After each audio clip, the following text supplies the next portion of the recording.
কুরবানি একটা হৃদয়ের ব্যাপার। টাকা থাকলেই পশু কেনা যায়, কিন্তু অন্তর টাকা দিয়ে তৈরি করা যায় না। এই অন্তর তৈরি করতে হলে তাকওয়া লাগে, আল্লাহর অন্যান্য বিধানের কাছে নিজেকে সঁপে দিতে হয়। এই জন্য আপনি নামাজ পড়তে পারেন না, যে নামাজটা ফরজ, যে দাড়ি রাখাটা ওয়াজিব এবং ফরজ পর্যায়ের সুন্নাত, সেই দাড়িটা আপনি রাখতে পারেন না, আপনার কুরবানি কিসের? কুরবানির চাইতেও দাড়ি রাখা বড় ওয়াজিব, কুরবানির চাইতেও দাড়ি রাখা বড় ওয়াজিব। আপনি বছরে কুরবানি করলেন না একবার, আপনার বছরে একটা কবিরা গুনাহ হলো, জোর হলো। কুরবানি আপনার সামর্থ্য আছে, করলেন না, জোর হলে সুন্নাত বা ওয়াজিব তরকের একটা মানে হাই লেভেলের সগীরা গুনাহ বা একটা কবিরা গুনাহ হলো। তাহলে একটাই মাত্র কবিরা গুনাহ হলো বছরে। কিন্তু আপনি বছরে কয় সপ্তাহ? 50 সপ্তাহের উপরে প্রত্যেক সপ্তাহে একবার করে দাড়ি শেভ করেছেন, তাহলে 50টার উপর আপনার আমল নামায় কবিরা গুনাহ হয়েছে। তাহলে কুরবানি তলব করলে বছরে গুনাহ হবে একটা, আর দাড়ি যদি শেভ করেন প্রত্যেক সপ্তাহে, বছরে 50টার উপরে কবিরা গুনাহ হবে। আপনার কিসের কুরবানি? এই সকল মানুষের কুরবানি আল্লাহ কবুল করবেন না। অথচ এই দাড়ি রাখতে কোনো টাকা পয়সা লাগে না। অতএব দাড়ি চাচা, ফাসেক, বেনামাজি এরা যে কুরবানি করে, এটা সাংঘাতিক ব্যাপার। এদের কুরবানি কিভাবে কবুল হবে আমার কাছে কোনো ডকুমেন্ট আমার নাই। আমি যতটুকু অধ্যয়ন করেছি কোরআন ও হাদিস থেকে, আমি তাদের কুরবানির কবুলিয়াতের কোনো হাদিস কোরআনে কোনো দলিল পাই নাই। যে আল্লাহর অন্যান্য বিধানের কাছে নিজেকে সঁপতে পারে না, কিন্তু কুরবানির জন্য ব্যতিব্যস্ত হয়েছে। 5 ওয়াক্ত ফরজ নামাজ আদায় করে না, জামাতে সালাত আদায় করে না, মুখে দাড়ি রাখতে পারে না, স্ত্রীকে পর্দায় রাখতে পারে না, হালাল উপার্জন করে না, আর এই মানুষগুলো কুরবানির জন্য ব্যস্ত হয়ে যায়। এদের কারো তো কুরবানি আল্লাহ কবুল করবেন না। আল্লাহ তো কোরআনে বলে দিয়েছেন, ইন্নামা ইয়াতাকাব্বালুল্লাহু মিনাল মুত্তাকিন। কাবিল তো নিজেই বলল যে ভাই রে, তোর কুরবানি কবুল হলো, আমারটা কেন হলো না? তখন আল্লাহ জবাব দিলেন, ইন্নামা ইয়াতাকাব্বালুল্লাহু মিনাল মুত্তাকিন। আল্লাহ শুধু তাকওয়াবান লোকদের কুরবানিই কবুল করেন।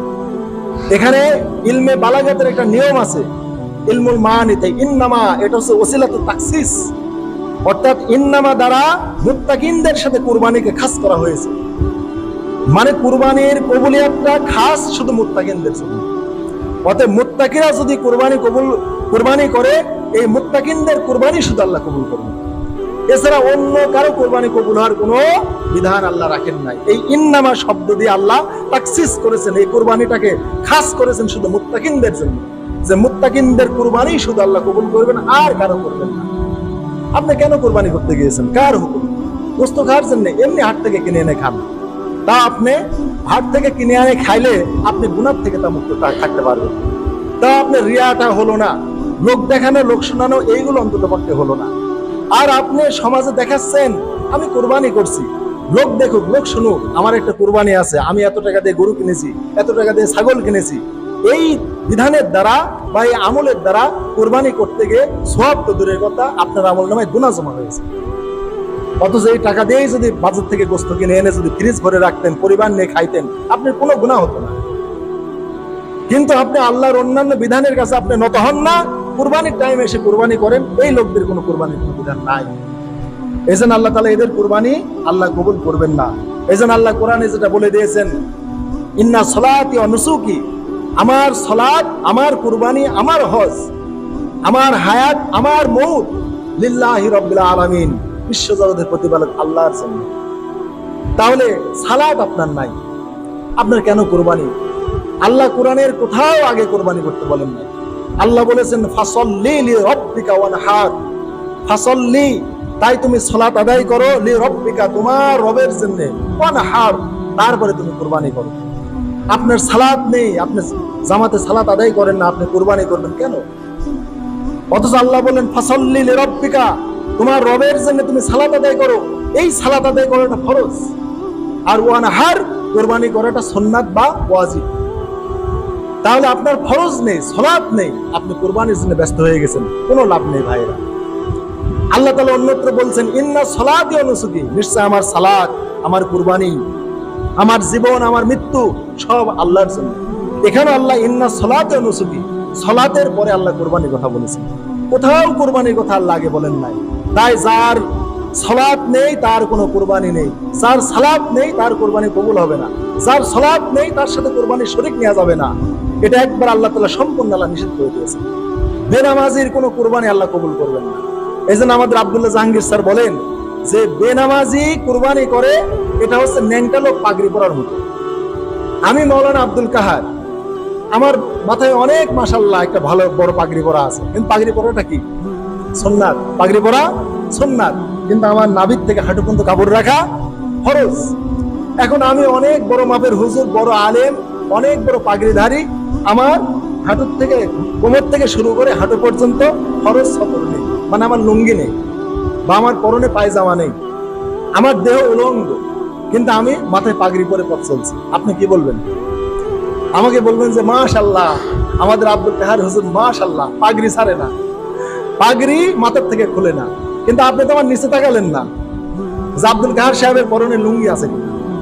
আমাদের সমাজে যারা নামাজ পড়ে না এরা হচ্ছে ন্যাংটা লোক, মাথায় পাগড়ি পরা লোক, মানে পরনে কাপড় নেই, ফরজ সতর নেই, কিন্তু মাথায় পাগড়ি বেঁধে মাশাআল্লাহ রাস্তা দিয়ে চলছে, আর মানুষ নিচে না তাকিয়ে উপরে দেখে বলছে মাশাআল্লাহ আমার ইমামের মাথায় অনেক বড় পাগড়ি আছে, কিন্তু নিচে কোনো খবর নাই। আমাদের সমাজের মানুষ এটাই দেখে হাজির, নামাজ নেই, যাকাত নেই, বইয়ের পর্দা নেই, হালাল রিজিক নেই, কোনো কিছু নেই। এইগুলোর দিকে মানুষ তাকায় না, তাকায় শুধু অমুকের কুরবানি আছে কিনা, অমুক কুরবানি করছে কিনা, তাহলে পিছনের নিচের দিকে না তাকে গেলে মাথায় তাকাবে। তাই আপনাকে আগে দেখতে হবে যে এই লোকটা যে পাগড়ি পরেছে নিচে ঠিক আছে কিনা, নিচে তার লুঙ্গি বা পাজামা আছে কিনা, ফরজ সতর ঢেকছে কিনা। ফরজ সতর ঢেকার পরে মাথায় পাগড়ি বাঁধা পছন্দনীয়, প্রশংসনীয়, আর ফরজ সতর না ঢেকে মাথায় শুধু পাগড়ি বাঁধা নিন্দনীয়। তাহলে মাথায় পাগড়ি বাঁধা অবশ্যই সওয়াবের কাজ, অবশ্যই সুন্নাত। কিন্তু কখন এই মাথায় পাগড়ি বাঁধা তখনই ইবাদত হবে, তখনই সুন্নাত আদায় হবে যখন অন্যান্য ফরজ সতরগুলো আমি ঢাকবো। আমার অন্তত পক্ষে নাভি থেকে শুরু করে হাঁটু পর্যন্ত একটা পায়জামা থাকবে, গায়ে একটা জামা থাকবে, এরকম নিচের অঙ্গগুলো ঢাকার পরে মাথায় পাগড়ি বাঁধা প্রশংসনীয়। তো সমাজের যারা কুরবানি করে, ফরজ নামাজ নেই, ফরজ যাকাত নেই, ফরজ হজ নেই, ফরজ ইনকাম নেই, ফরজ পরিমাণ স্ত্রীকে, কন্যাদেরকে বাড়িতে পর্দা করে না, এই যে বিষয়গুলো লেনদেন ঠিক করে না মানুষের সাথে, ইসলামের ফরজ বিধানগুলো নেই, তার এই মাথায় শুধু উলঙ্গ লোকের মতো মাথায় পাগড়ি বাঁধার মতো হবে, তার কোনো মূল্য নেই, মোটেও ভেরিফাই করবেন এটা আল্লাহর কাছে। অতএব হাজরিন, নামাজ এখনই শুরু করেন, আজ থেকে শুরু করেন।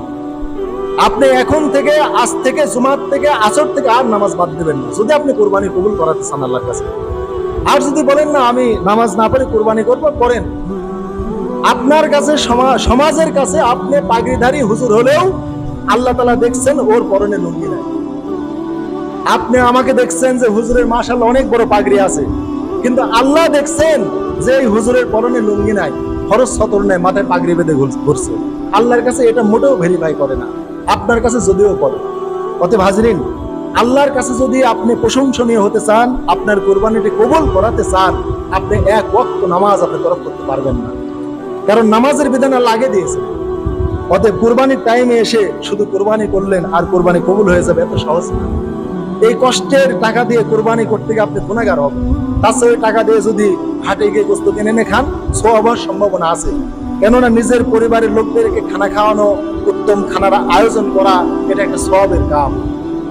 কিন্তু প্রতারণা করে আল্লাহর ফরজ ইবাদত ফাঁকি দিয়ে কুরবানি করবেন শুধু গোশত খান নিয়াতে, ফ্রিজ ভরার নিয়াতে, গরিব মিসকিনকে দান করার কোনো নিয়াত থাকে না, এইরকম ফালতু আমলের কোনো প্রয়োজন ইসলামে নাই। অতএব হাজরিন, আল্লাহ তাআলা যে ইব্রাহিম আলাইহিস সালামের কুরবানি কবুল করলেন, এর কারণ হলো তিনি আল্লাহর বিধানের কাছে নত ছিলেন। এজন্য আল্লাহ বলছেন ফালাম্মা বালাগা মাহু সায়া, 80 বছরে আল্লাহ সন্তান দিলেন, পিতাকে সাহায্য করার মতো বয়স উপনীত হলো। তখন তিনি বললেন ইয়া বুনাইয়া ইন্নী আরা ফিল মানাম আন্নী আসবাহুকা, হে সন্তান, স্বপ্নে দেখলাম আমি তোমাকে জবাই করছি, আমি তোমাকে জবাই করতেছি, এটা আমি স্বপ্নে দেখলাম। ফানজুর মাজা তারা, তুমি ভেবে দেখো তুমি জবাই হবে কিনা। এখানে আসলে জবাই উনি রাজি হলেও করবেন, সন্তানকে রাজি না হলেও করবেন। অর্থাৎ আল্লাহ যে স্বপ্নে দেখাইছেন ইব্রাহিম আলাইহিস সালামকে যে তোমার সন্তানকে তুমি জবাই করো, ইব্রাহিম আলাইহিস সালাম অবশ্যই জবাই করবেন সন্তানকে, সন্তান রাজি থাক চাই না থাক। কিন্তু উনি সন্তানকে আল্লাহর বিধানের কাছে অনুগত আছে কিনা একটু মন পরীক্ষা করলেন, যে আমি যেভাবে তৈরি হয়ে গেছি আমার বেটাও এইভাবে আল্লাহর বিধানের কাছে অনুগত কিনা, নবীর বেটা নবী কিনা, এবং আমার আদর্শে সে গড়ে উঠেছে কিনা, আল্লাহর বিধানের কাছে সে অবনত হয় কিনা। এইটা পরীক্ষা করে পিতা পুত্র দুইজনই পরীক্ষায় উত্তীর্ণ হয়ে আল্লাহর কাছে মহা সম্মানিত হবেন, খলিল হবেন, বন্ধু হবেন। তাই তিনি চাইলেন না যে সন্তান নারাজ থাকবে, আমি সন্তানকে জবাই করে দিব, আর আমার সন্তান আল্লাহর আইনের কাছে নত না হয়ে বিরোধিতা করে পৌঁছতে দুনিয়াতে বেঁচে থাকার চিন্তা করে দুনিয়াতে ভোগ করব, অনেকদিন বাঁচবো, আব্বা আমি কেবল কিশোর বয়সে যুবক হতে পারলাম না, বিয়ে করতে পারলাম না, ঘর সংসার সাজাতে পারলাম না, এখনই আপনি আমাকে জবাই করে দিবেন, এই যে দুনিয়া ভোগের চিন্তা ইসমাইল আলাইহিস সালামের ছিল না। কোন রকমের চিন্তা তার ভিতরে আসে নাই। এই জন্য বাপ যখন বলছে ফাংসুর মাজা তারা, তুমি ভেবে দেখো, সাথে সাথে বললো ক্বালা ইয়া আবাতি ফাআল সাতাজিদুনি ইনশাআল্লাহ মিনাস সাবিরিন। হে আমার আব্বা, আপনি কি করেন, ইয়া আবাতি ফাআল মা তুমার, আপনি স্বপ্নে যেটা আদিষ্ট হয়েছেন ওইটা আপনি করে ফেলুন, ইনশাআল্লাহ আমি সবরকারীদের মধ্যে শামিল হয়ে যাব। তাহলে বাপ কা বেটা সিপাহি কা ঘোড়া, যেমন বাপ তেমন সন্তান। শুধু বেটাকে বলছে আমি তোমাকে জবাই করবো বেটা, ভেবে দেখো, কোন রকমের চিন্তা ভোগের অনুভূতি তার হৃদয়ে আসে না। আমি এই বয়সে মারা যাবো, এই বয়সে আপনি আমাকে জবাই করবেন, আমি কেবল কিশোর যুবক হতে পারলাম না, যৌবন আসে নাই, দুনিয়া ভোগ করতে পারলাম না, এই মুহূর্তে হুষ্টপুষ্ট হতে পারলাম না, এখনই কুরবানি করবেন, কোন চিন্তা দুনিয়া ভোগের কোন চিন্তা তার ভিতরে আসে নাই। আবার ইব্রাহিম আলাইহিস সালামেরও কোনো দুনিয়া ভোগের চিন্তা আসে না। আল্লাহ 80 বছরের সন্তান হলো, চুলদারি পেকে গেল, আরো বৃদ্ধ হয়ে যাচ্ছে, কিভাবে দুনিয়াতে চলবো, একটাই সন্তান, আর কোনো সন্তান নেই, কিভাবে চলবো, দুনিয়া কোনো ভোগের কোনো চিন্তা বাপ বেটা কারো মধ্যে ছিল না। তাহলে আল্লাহ তার কোরবানিকে মডেল করবেন নাকি কাবিলের কোরবানিকে মডেল করবেন? কাবিলের তো খালি ভোগের চিন্তা ছিল, খালি তৃপ্তির চিন্তা, ভোগের চিন্তা। অতএব যারা কোরবানি করবেন ভোগের চিন্তা যদি করেন তাহলে আপনার কোরবানি ব্যর্থ, আর ত্যাগের চিন্তা যদি করেন আপনার কোরবানি সাকসেস। অতএব আপনি কোরবানি কেনা হয়ে গেছে আর বাদ নাই, কিন্তু নিয়াতটা বাদ আছে আপনার। এই নিয়াতটা যদি আজকের বয়ান শুনে যদি ঠিক করেন, কালকে আপনার কোরবানি ইনশাআল্লাহ কবুল। ওই রক্ত আল্লাহর জমিনে পড়ার আগে আপনার কোরবানি কবুল। আর নিয়াত যদি ঠিক না করতে পারেন, এত কিছু বলার পরেও আপনার ব্যর্থ, আপনার কোরবানি ব্যর্থ। এইরকম ফালতু কোরবানির কোনো বিধান আল্লাহ দেয় নাই। তাই এই দুনিয়া ভোগের কোনো চিন্তা বাপও করে নাই, বেটাও করে নাই। আর বলল আপনি ইনশাআল্লাহ, আল্লাহ চাহেন তো আমাকে সবরকারীদের মধ্যে পাবেন।